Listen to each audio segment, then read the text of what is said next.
Now, folks, as you know, I mentioned here on the air last week that there had been a special election that had caught my interest because of all the controversy surrounding it.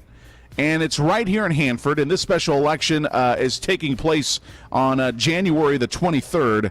And it is my honor right now to have on the phone Hanford City Councilman from District D, Francisco Ramirez. Good morning, Francisco.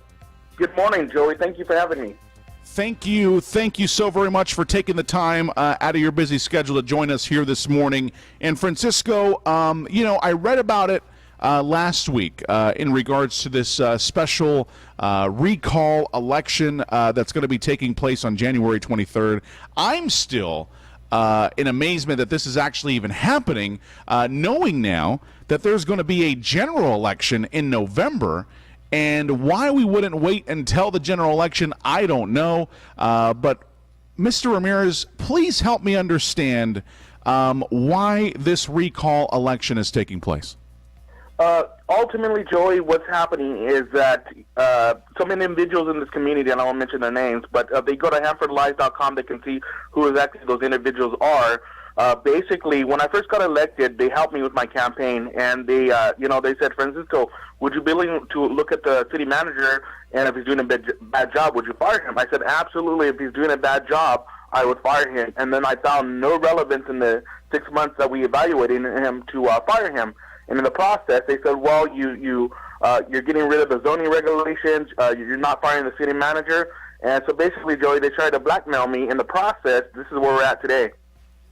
So now we're in a situation where you have this website, as you've mentioned, HanfordLives.com, and I've actually gone there and checked it out. You actually have a full in-depth video of what happened step by step, and you have it kind of really set up really well with graphics and information and really easy to help, and it's very helpful and easy to use. So that's HanfordLives.com. It gives you more information on that. Now, we do have other participants now that are a part of this election. And now what I just don't understand is how this process works, because there's a general election in November. Why couldn't we wait until November for this? Basically what they're trying to do, the people that are in that video are trying to send a message that if you go against the grain of the good old boy system, this is what's going to happen, even though they're spending $30,000 of the citizens' money in the process. And the people that are part of the election, a couple people, well, actually, I would say about 3 people in the election are basically there to fill it up. In the process, they're going to try to split votes, and most guarantee me I'm going to be out of office. So, and I think when I look at all of the social media comments, that's mostly the citizens of Hanford. That's what they're mostly upset about, is the fact that we're spending $30,000 on this unnecessary election when there's a general election in November. So that's like the biggest thing that I see looking on social media, looking on different posts and comments. Most citizens are upset that money is being spent on this thing. Yeah, we could have utilized it for other different services. And, like you stated, in November I still got to run, and I might run again. So that's just, it defeats the purpose of this special election. So let's just say, and you just mentioned something that I'm gonna jump on here. So you're saying that even if you're recalled, you could run again in November? Absolutely. And honestly, if I do get recalled, this might give me a little break to recoup and then run again in November. Now, Mr. Ramirez, do you know anything about your opponents in this recall election?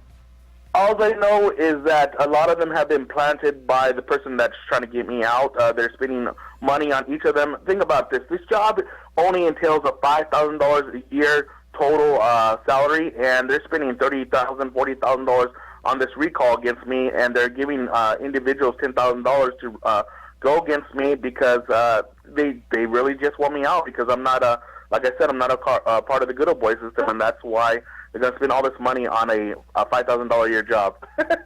Wow. Yeah, that is definitely amazing to hear. But, since we have you on the phone, Go ahead and talk to our listeners, our viewers here joining us on the show this morning.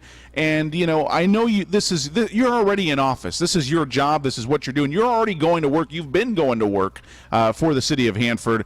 But just go ahead and give people a reminder of what you've accomplished and why you should be chosen to stay in your job as Hanford City Councilman for District D.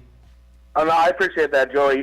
Basically what it comes down to is when I promised when I was in office, when I got in office, that I would get more for public safety, and we're doing exactly that. We got a new detective station in the close adjacent to the police station. We're getting a new fire station the 17th of this month. The groundbreaking is happening. Faraday Future's here. That's going to create over about, I would say, 400 jobs there. And the new cannabis in the industrial park is going to create $17.50 an hour, minimal jobs. You're looking at $6.50 jobs. Costco's here. There's a lot of development. I got rid of the zoning in downtown for the signage issue. Got rid of the theater zoning. I'm trying to get rid of the optometry zoning and the purchase zoning and the bank zoning, because in the process of those three things, right now we're losing economically almost $300 million annually, and we could capitalize on those sales tax from that $300 million.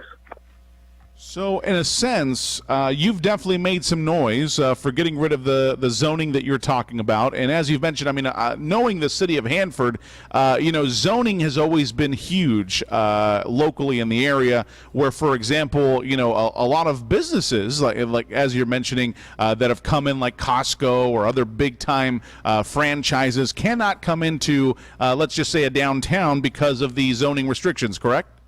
Absolutely, and what we're looking at in the future, probably within a year or two, is looking at a major anchor to come downtown so we can have a vibrant downtown again. And honestly, it takes releasing of the zoning in order to do that, because right now, if you think about it, we have furniture stores, banks, and optometrists. They can only be downtown, and that's why the developers hate me. That's why a couple other people that try to do the recall hate me, because I'm trying to get rid of the zoning, because in the process, you don't have a monopoly on downtown, and you can't charge up the yin-yang, so to speak, to the person that's going to be renting that building.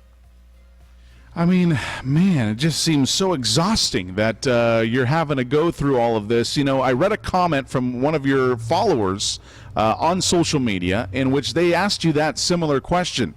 They said, Mr. Ramirez, is it worth it? Is it worth it to go through all of this? The scrutiny and everything that's being, brought up against you, is it really worth it? I'm going to ask you that here now that I have you on the air. Honestly, at the end of the day, I'm looking at my priorities, and I'm getting to realize, sometimes it's not worth it, but at the end of the day, we're making so many changes. I really believe that the last thing that I have, and if I have to run again, I will run again, is to get that recreational facility for our kids. And, truth of the matter, sometimes it's not worth it, but at the end of the day, when I'm seeing parents and I'm seeing family members utilizing the services that I've been implementing as of now, it's worth it. So to you, this is absolutely worth it. Well, there you go, folks. You heard it from Mr. Ramirez himself. It is worth it for him to fight the fight, and that is what he's doing. And, Francisco, I wish you the best of luck. Obviously, this election is coming up really fast. Go ahead and tell the citizens and those who are viewing that are from Hanford how this election will take place.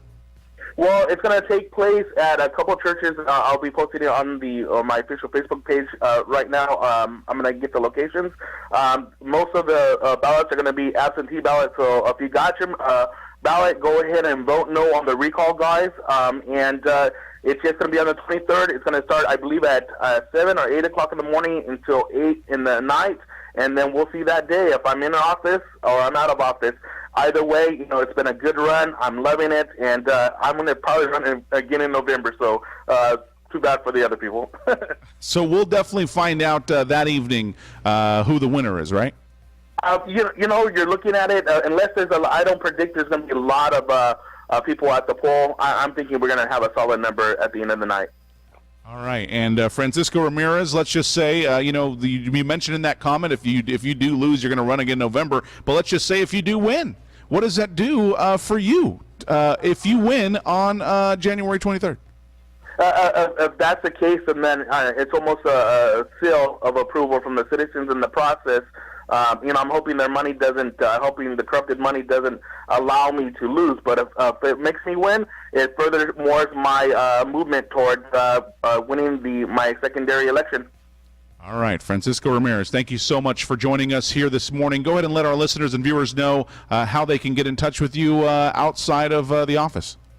If you ever have any questions, guys, go ahead and feel free to give me a call at area code 559-212-4441, or visit, if you really want to know the truth or the proof, go to HanfordLies.com.